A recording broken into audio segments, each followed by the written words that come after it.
Dios le bendiga, hermanos. Buenas noches a todos. Que nuestro Dios Todopoderoso bendiga sus vidas. Gracias damos a nuestro Padre bendito. Ver que podemos servirle y un día más haberlo disfrutado y seguir disfrutando los días que nos siga regalando. Estamos viendo sobre los diferentes personajes de su liderazgo en las Escrituras. Hoy vamos a ver sobre el profeta Elías. El profeta Elías podemos decir que es el representante de los profetas. ¿En qué sentido? En que es mencionado en la Biblia. Hay pasajes que hablan mucho de él. Jesucristo habló también de él. Y vemos que en realidad fue un hombre muy importante dentro del plan divino para hablar a su pueblo en tiempo de calamidad. Por ejemplo, nosotros vemos a Elías allí siendo mencionado por el Señor Jesucristo.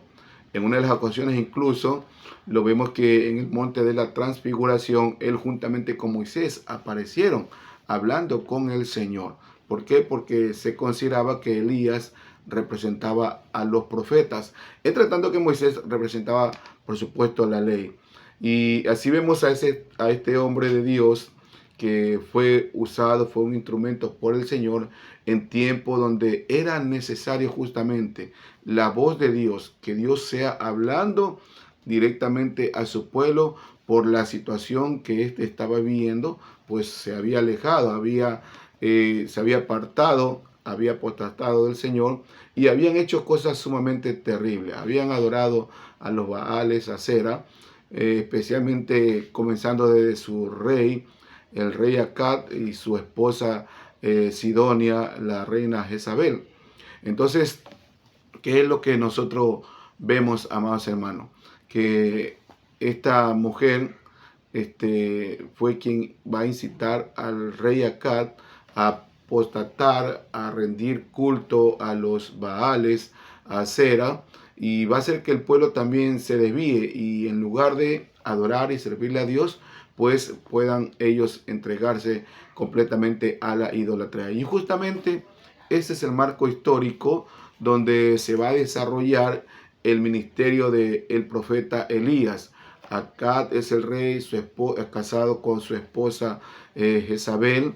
Ellos comienzan a quitar, a perseguir incluso a los profetas de Dios, a matar a los profetas de Dios y comienzan a rendir culto a Baal, a Acera y todo tipo de idolatría y sacrificios humanos y en fin, todo acto que Dios aborrecía, pero que a la vez Dios también sabía que algún día lo harían. Ya lo había dicho en tiempos pasados a través de Josué, que algún día cuando ellos lo hagan, pues Dios se iba a alejar. Y justamente estos eran los tiempos donde los reyes alejados de Dios, en este caso acá, va a comenzar y va a continuar una línea de paganismo que va a impulsar el culto a los Baales, que va a olvidarse de Dios a pesar de que él sabía que los Baales y Acera eran cosas que Dios había prohibido y sabía que había profetas de Dios, hombres de Dios que rendían el culto, el sacrificio y toda la ceremonia que Dios había establecido, pero que ellos no obedecían, no querían hacer caso. Habían ido por otro camino alejados del Señor. Sí, justamente eso es lo que nos menciona en la primera carta a los Reyes, capítulo 16, del verso 29 en adelante, donde se nos dice desde el verso 30. Y reinó Acab, hijo de Onri, sobre Israel en Samaria 22 años. Y Acab, hijo de Onri, hizo lo malo ante los ojos de Jehová, más que todos los que reinaron antes de él, porque le era cosa ligera andar en los pecados de Jeroboam, hijo de Nabat, y tomó por mujer a Jezabel, hija de Etbaal, rey de los Sidonios. Y fue y sirvió a Baal y lo adoró, e hizo altar a Baal en el templo de Baal que edificó en Samaria. Hizo también Acab una imagen acera, haciendo así Acab mal que todos los reyes de Israel que reinaron antes de él, para provocar la ira de Jehová, Dios de Israel. Ese es el contexto histórico donde va a aparecer el profeta Elías para llamar la atención, para reprender la acción pecaminosa que este pueblo había seguido. o había sido impulsado por su rey y por su reina. Mire usted, amados hermanos, que dice la Biblia que él hizo más mal que cualquiera de los otros reyes que le habían antecedido. Y esto había hecho que provoque la ira de Dios. Dice la Biblia claramente que no solamente él edificó altar, sino que él también mismo se rindió ante Baal. Él mismo fue el que adoró. Y así vemos que levantó templo, dice la Biblia. También lo hizo con Acera, otra diosa más pagana.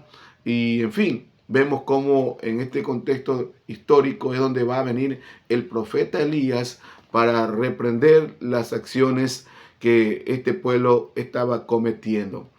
Justamente allí es donde vemos su liderazgo, su personalidad, que precisamente no es a veces la de un hombre en sí, sino que es lo que Dios da como orden de las cosas correctas que deben hacerse y usa sus instrumentos. En este caso, ese instrumento a usar es justamente Elías, el profeta del Señor. Y es allí en la primera carta a los Reyes, capítulo 17, donde por primera vez vemos que él aparece para denunciar los pecados que estaban cometiendo Israel, especialmente sus reyes. El capítulo 17 comienza diciendo que él va a predecir que va a venir una gran sequía y hace mención de Elías Tisbita. Él viene de una ciudad de Galá, posiblemente, que se llama Tisbe, o se llamaba Tisbe, por eso lo de Tisbita, y aparece de buenas a primera en las escrituras con un liderazgo de esta forma, de un liderazgo firme, contundente, anunciando, enfrentando, hablando al rey de que verdaderamente va a venir un gran diluvio sobre la tierra y que este va a suceder en el tiempo que así Dios lo vaya a determinar, y que tanto por su boca va a ser como la tierra va a dejar de recibir lluvia, y así mismo por su boca es cuando la tierra va a provocar que haya nuevamente lluvia. Eso nos hace ver, amados hermanos, un liderazgo completamente dirigido y direccionado por el Señor. Es que precisamente los liderazgos de Dios en la Biblia, de hombres que Dios había levantado, eran liderazgos donde Dios era quien tomaba la dirección de la vida de esas personas, en este caso los profetas como Elías, y hacía que ellos hablaran con veraz, con verdad, y lo que ellos decían, lo que ellos anunciaban, iba a acontecer, porque era directamente Dios quien se lo había dicho. Y eso es muy importante en estos tiempos donde vivimos, de mucha gente que habla y menciona acerca de profecías, pero estas no se cumplen. Se hace ver o notar claramente allí que no hay veracidad, que no hay palabra de Dios. En el caso de Elías no era así. Lo que él proclamaba, lo que él hablaba, lo que él anunciaba, esto se cumplía a exactitud, se cumplía a plenitud, porque había recibido el mensaje directamente de parte del Señor. Entonces, el liderazgo de Elías era un liderazgo verdadero. Sí, un liderazgo recibido, un liderazgo dado directamente de parte del Señor. Y es a lo que debemos también nosotros preocuparnos a llegar siempre cuando queremos servir a Dios de una manera correcta, de una manera apropiada, no buscando algún tipo de rédito o mérito propio, sino que siempre tratando de llevar adelante lo que hemos recibido directamente de parte de Dios. No desviarnos ni tampoco pasar por alto algunas cosas que, como era en el caso de Acab, le parecía cosa ligera. No, para acá de pronto le era ligero lo que él hacía, pero para Dios no. Para Dios la realidad es que ellos vivían una época de idolatría, una época de paganismo completo, absoluto, y por ese paganismo, por esa acción incorrecta, tenía que recibir su reprensión, tenía que recibir su lección y tenía que ser confrontado, que precisamente otra característica más del liderazgo que implanta Elías o que muestra Elías, una confrontación, sí, confrontación ante aquello que está mal, confrontación ante aquello que a la luz de la verdad de la palabra de Dios no es correcto. No disimuló, no miró para otro lado, sino que él experimentó la realidad de lo que Dios sentía al ver cómo su pueblo que había salvado, su pueblo que había elegido, andaba detrás de los Baales, detrás del paganismo, detrás de la idolatría e incluso del sacrificio humano, que es lo que da a notar que también sucedía en aquellos días para ofrecer ese sacrificio a los ídolos que habían erigido, que habían y que estaban adorando y rindiéndole culto. Entonces, claramente, amados hermanos, Elías es un líder verdadero. Elías es un líder que confronta el mal, que confronta el pecado, que confronta toda acción que no está bien ante el Señor y que sabe que no está bien. A veces ese tipo de confrontación puede ser un poco dolorosa, puede ser un poco difícil de hacerla, de realizarla, pero es necesario para la salud espiritual y el bienestar del pueblo de Dios. Por eso es que Elías se levanta con esa vitalidad, con esa fuerza de proclamar que lo que habían hecho sus reyes no era cosa buena. Y mire usted que la confrontación de Elías, al menos en este caso, no era directamente para con el pueblo, era para con sus reyes. Más adelante lo va a hacer también ante el pueblo. Más adelante vamos a ver cómo la historia nos enseña cuando juntamente con en el Monte Carmelo, allí él sí desafía también al pueblo, a quien mismo van a seguir, a quien mismo deben adorar.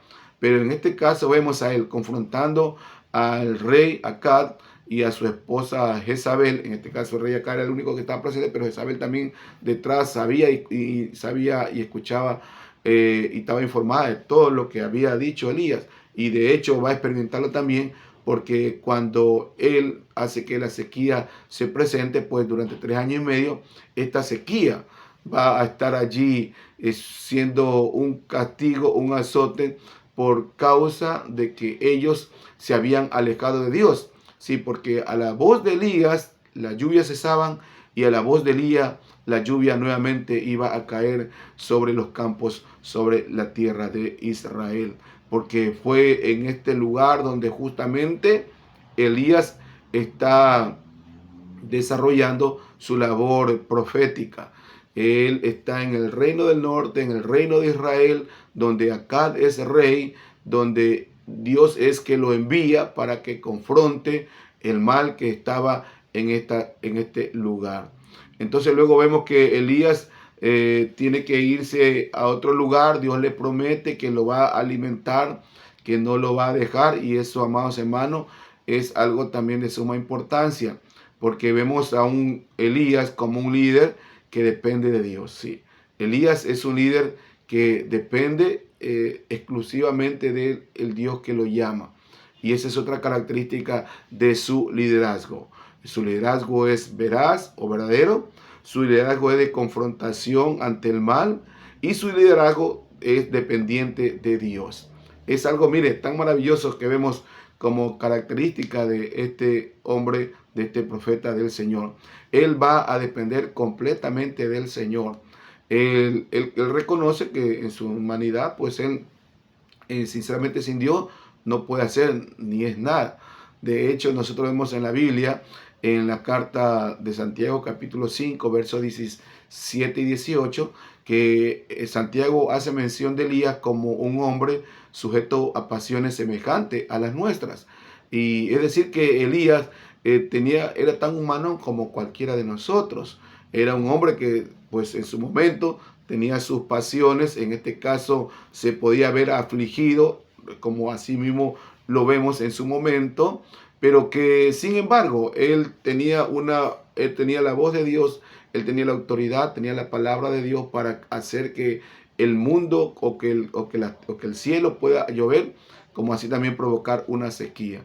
¿Por qué? Porque él oraba, porque él buscaba, y eso es lo que vamos a ver también como otra característica de parte de Dios, y él veía la mano de Dios en su accionar. Pero en este caso, como hemos dicho, era un hombre también sujeto a pasiones y que dependía completamente del Señor, que es esa nueva característica que vemos y que hallamos en él, depender totalmente de Dios.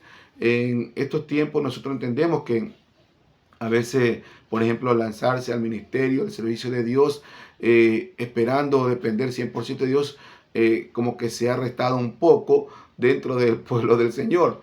pero los pastores, los ministros que muchas veces vienen de muy atrás, ellos verdaderamente experimentaron lo que es depender del Señor, porque iban al ministerio sin nada que lo acompañara, ningún sustento, ningún respaldo económico, por decirlo así, que hagan y que puedan ir con la tranquilidad de cumplir el ejercicio o la labor ministerial encomendada. Pues ahora como que las cosas han cambiado un poco diferente, pues no. Ahora primero vemos de pronto cuánta posibilidad de recursos hay para podernos sostener y cumplir de pronto la labor, el servicio a Dios. En el caso de Elías, pues no fue así.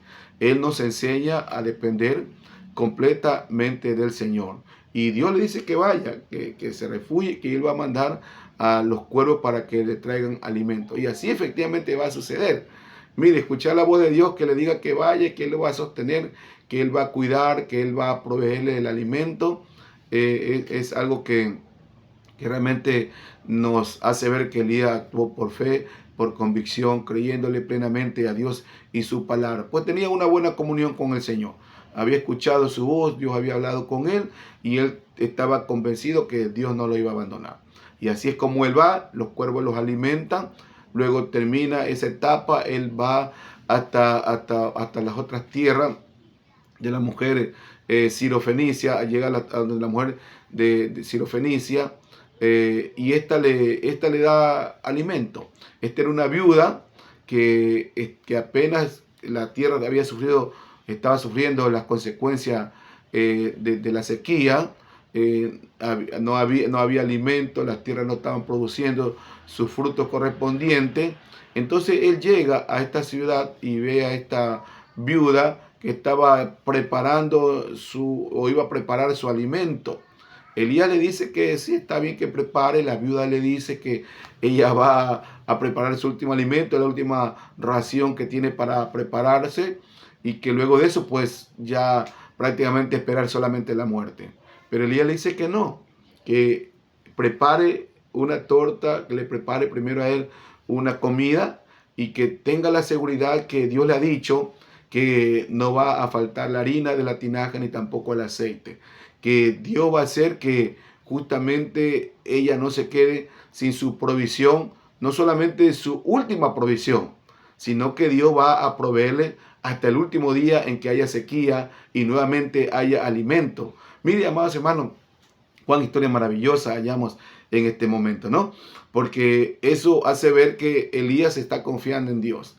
O sea, Elías no solamente confía para sí la provisión de Dios, sino que le declara también a la mujer que ella no va a sentirse abandonada de parte del Señor. Que si ella cumple lo que Él está pidiendo, ella también va a recibir la bendición de Dios. Y específicamente así sucede, ¿no? Vamos a ver, vemos nosotros que esta mujer también cuando prepara el alimento para Elías, el aceite no escasea la harina, sino que se mantiene. Y ella luego prepara también su alimento y tampoco escasea ni la harina ni el aceite.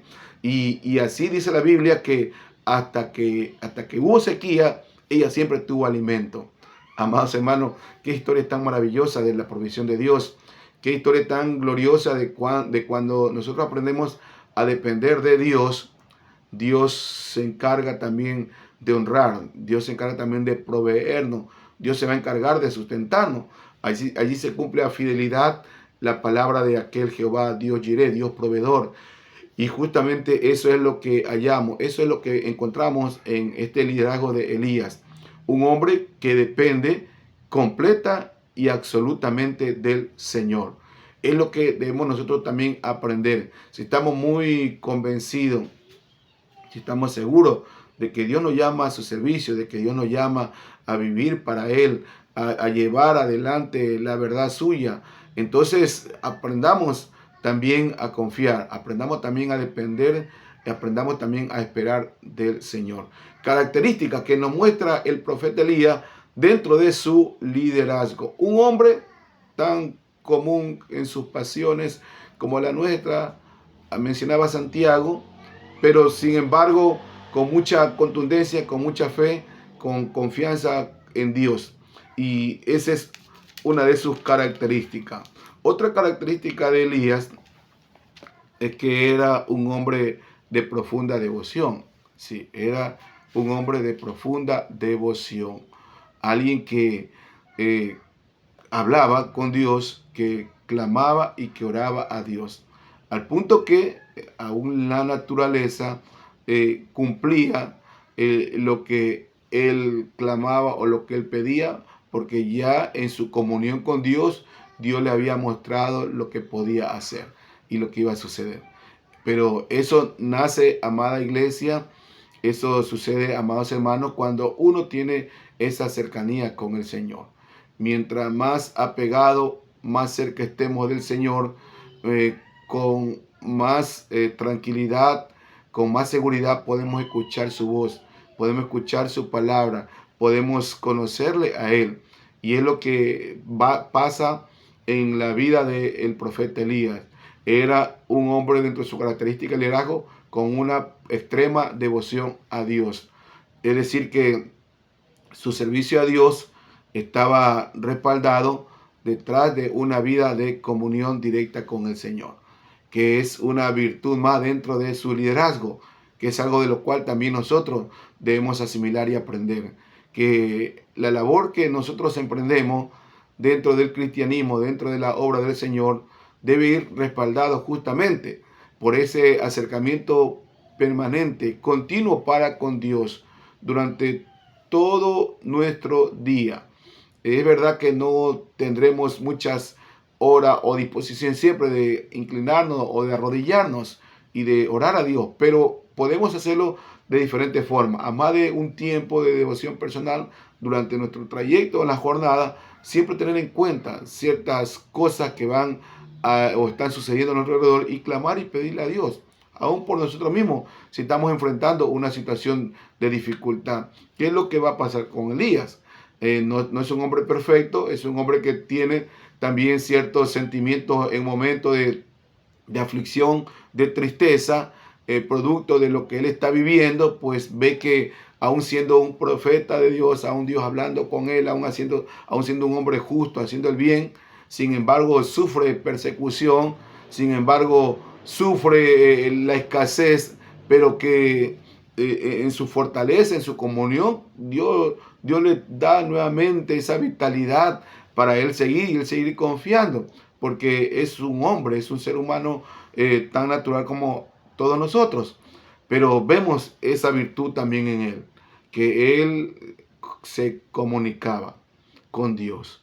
Entonces, esta es otra característica de él. Era un hombre de devoción, era un hombre de adoración, era un hombre de oración. Y eso, amados hermanos, debe mostrarnos también a nosotros que por allí va nuestro camino en el servicio, en el liderazgo a Dios. Sí, siempre debemos aprender a ser veraces, confrontar con sabiduría el mal, por supuesto, guiado por el Señor. Así debemos hacerlo. Debemos aprender nosotros a depender del Señor completa y absolutamente y desarrollar esa fase también en nuestra vida, de aprender siempre a depender del Señor. Y pues por último, llevar una vida de devoción, una vida de comunión con Dios. Algo más que vemos de diferentes características de Elías, pueden ser muchas más, he tomado solamente unas cuantas, es que ya cuando él conoce y sabe que su liderazgo, su misión va a cumplir, él toma y él toma a alguien que pueda seguir la secuencia de ese ministerio. Y es justamente cuando ya comienza a tener un acercamiento con Eliseo, y este pues le sirve en una etapa y hasta que luego ya Elías va a ascender. Ese es algo más también, ¿no? Que vemos que Elías es un formador también de liderazgo, es un formador también de profetas, como en este caso él entrega o va a entregar consecuentemente la tutela de su ministerio, de su labor profética al profeta Eliseo, un joven que está ocupado en el campo haciendo su labor cotidiana, labrando y trabajando las tierras de sus padres, de su familia, pero que Elías lo toma y lo forma, y luego ya cuando él va a irse hacia la eternidad, pues entrega aquel manto que significaba, entre muchas cosas, podemos decir, prácticamente el pasarle el ministerio o la continuidad del ministerio guiado y ungido por el poder de Dios, que es lo esencial e importante, porque toda labor, todo servicio a Dios debe ser guiado y ungido por el poder divino. Cosa contraria es podemos hacerlo como cualquier otra persona secularmente, pero cuando sea guiado por el poder divino, entonces hallamos allí que la efectividad, la fuerza va a venir directamente de parte de Dios. Entonces vemos también como característica a Elías como un formador, ¿sí? Como una persona que formaba a otros, en este caso a Eliseo, para seguir la secuencia del servicio de la labor a Dios. Pero también vemos a Elías que, como hemos dicho, era confrontador, lo ha hecho también o lo va a hacer también con el pueblo. Y eso sucede pues cuando convoca, habla con el rey Acab, que convoca a los profetas de Baal y de Acera allá en las alturas del Monte Carmelo, para que haya una batalla o una confrontación, en este caso, de quién es el Dios verdadero. Es decir, que en este momento Elías va a mostrar el celo por el Señor, ¿sí? Un celo que había dentro de él, que lo llevaba a confrontar, a pesar de los riesgos. No olvidemos que siempre su vida estaba en peligro por ser justamente un hombre que, como le dijo el rey Acab, eres tú quien perturbas a Israel, dándole a entender que por causa de Elías, Israel estaba sufriendo la sequía y las hambrunas que habían a causa de esa falta de lluvias. Pero vemos que Elías no. Elías, más hermano, es como mucho, muy frontal, y pues lo lleva a que el rey acá cumpla eso de allá en el Monte Carmelo reunir a los profetas de Baal, el pueblo, los profetas de Acera, y desafiarlos, ¿no? A determinar quién es el Dios verdadero. Y cuando vemos que Dios, amados hermanos, derrama de su gloria, entonces se muestra ese Dios verdadero. Elías había desafiado, Acab había desafiado al pueblo, lo había confrontado. Le había dicho que, bueno, ellos decidan a quién deben seguir. O si quieren seguir a Baal, pues que lo hagan. O si quieren seguir a Jehová, Dios de Israel, que también lo hagan. Pero que no pueden divagar en esos dos pensamientos. Porque a veces, amados hermanos, sucede eso en nuestra vida. Que dubitamos mucho. Y o Dios me llama, o Dios no me llama, o le sirvo a Dios, o no le sirvo a Dios. Bueno, puede ser parte de nuestra naturaleza humana de inseguridad, pero hay momentos y etapas dentro de la madurez cristiana donde uno ya debe definir si, bueno, verdaderamente he conocido, he sabido de Dios, he experimentado de su gozo, de su gracia, de su alegría, de su presencia y su gloria, pues decidir ya con veracidad, con sinceridad, seguir y servirle, que es lo que hace el llamado Elías al pueblo de Israel en los días de Acab, que ya dejen o sigan a Baal o sigan a Jehová, pero que no anden en esos dos pensamientos dubitativamente. Y vemos, amados hermanos, que Elías confronta esta realidad, ¿sí? Confronta esa situación del pueblo que estaba viviendo. Y eso es lo que a veces Dios también, pues, por un lado nos manda a hacer, pues no es simpático a veces hacerlo, eh, no, es no es de popularidad a veces hacerlo, pero requiere a cierto llamado de atención cuando las cosas pues en verdad no están a la luz de lo que es la voluntad divina. Y es claro ver en este caso que el pueblo de Israel estaba totalmente alejado de Dios. Le habían provocado a ira, comenzando desde sus reyes. Entonces, esas son las características del liderazgo que nosotros hallamos en ella. Pueden haber muchas otras más, hermanos, pero hemos tomado las principales para que sean de ejemplo y de edificación de nuestra vida. Elías era un hombre verdaderamente de Dios, con de mucha admiración, al punto que se lo menciona en varios pasajes de la Biblia con gran suceso, con gran admiración por la fidelidad con que cumplió el llamado que Dios le había hecho, que es otra característica que ya no alcanzamos a tratar, porque fue fiel hasta lo último en cuanto a lo que el Señor le mandó, en cuanto a lo que Dios lo llamó a hacer. Entonces, amados hermanos, sirvamos a Dios. Veamos el retrato de Elías, un ejemplo a seguir para nuestra vida de servicio, de liderazgo del Señor. Elías es un gran ejemplo para nosotros. Podemos ver detenidamente sus historias, su vida, su ministerio, y nos daremos cuenta que era verdaderamente un hombre con características únicas de liderazgo que agradó al Señor, y por eso fue un instrumento dentro de los planes de Dios para con Israel. Es todo lo que podemos decir en esta noche. Le agradecemos a cada uno de ustedes y le invito a hacer una oración. Señor amado, en el nombre de Jesús, gracias te amo, bendito Padre, gracias te amo, bendito Dios, por concedernos este tiempo en que podemos alabarte, bendecirte, honrar tu santo y eterno nombre. Ayúdanos, Señor, a tomar los ejemplos de las virtudes del liderazgo de Elías, porque queremos obedecerte, queremos vivir para tu gloria, queremos vivir para tu honra. Bendice, Señor, la vida de tu pueblo, de tu iglesia, de aquellos hermanos que siguen la secuencia de las enseñanzas, Padre, y quieren servirte. Prepara sus vidas, prepara sus corazones, Señor, para un servicio a ti, al cual tú los has llamado, Padre amado, en el área que tú los hayas llamado, a cada uno de ellos, en el nombre de Jesús, por nuestros hermanos que están al frente de esta escuela de liderazgo, Señor, y por nuestros pastores también en la iglesia. Bendice su vida, bendice su familia, sus ministerios. Gracias te damos, Padre, Hijo y Espíritu Santo. Amén y amén. Que el Señor te bendiga, amada iglesia. Dios te bendiga.